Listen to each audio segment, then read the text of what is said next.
எனக்கு அருமையானவர்களே, இன்றைய நாள் பொழுதிலே உங்கள் அனைவரும் சந்திப்பதிலே நான் மிகவும் மகிழ்ச்சி கொள்கிறேன். தந்தை மைந்தன் தூய ஆவியின் திருப்பெயராலே உங்களை ஆசீர்வதித்து உங்களையும் உங்கள் குடும்பங்களையும் ஆண்டவர் பாதுகாத்து வழிநடத்துவாராக. எனக்கு அருமையானவர்களே, இன்றைய நாள் பொழுதிலே ஒரு அருமையான ஒரு வசனம். நாம் எப்படிப்பட்டவர்கள், நாம் யாருடைய கையில் எப்படி இருக்கிறோம்?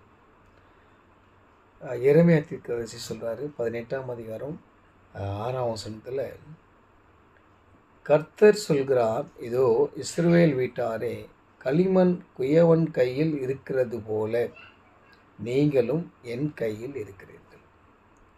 அருமையான ஒரு வசனங்க. நம்முடைய வாழ்க்கை இதுதாங்க.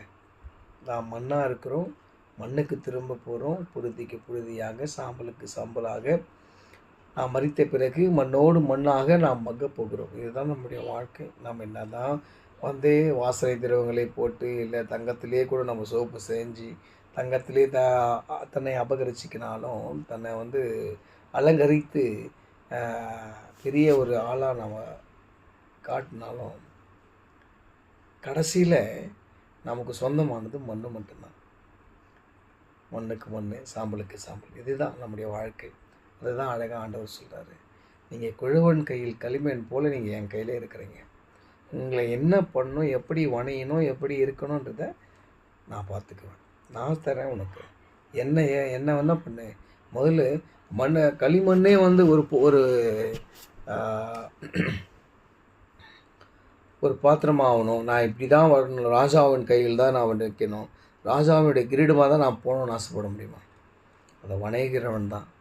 அது என்ன நினச்சி வணைகிறவனோ அதுதான். அப்படி தான் நம்மளை வணைந்து ஆண்டவர் என்ன பண்ணியிருக்காரு, தன் சொந்த ஜீவ சுவாசத்தை நம்மளுக்கு கொடுத்துருக்கார்.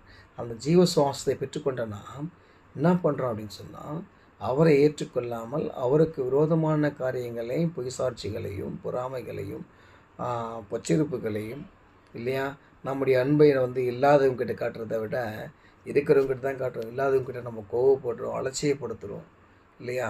ஆனால் ஆண்டவர் சொல்கிறாரு, இல்லாதவனுக்கு கொடுங்க, அப்போ தான் நம்ம ஆசீர்வதிக்கப்படுவோம், இல்லையா? உன்னிடத்துல 2 அங்கி இருந்தால் ஒரு அங்கியை கொடுன்னு சொல்கிறாரு. நீ வச்சுக்கன்னு சொல்லலை, 3வது ஒன்று வாங்கிக்கன்னு சொல்லலை. உனக்கு இருக்கிறது போதுமென்னு இரு.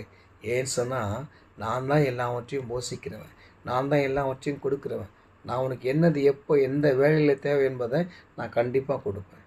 அதனால் நீ அதை பற்றி கவலைப்படாத. உங்கள்கிட்ட இருக்கிறதா, உனக்கு மிஞ்சி இருக்கிறதை பிறருக்கு கொடுத்து அவர்களிடத்தில் அன்பு செலுத்துன்னு சொல்கிறாரு.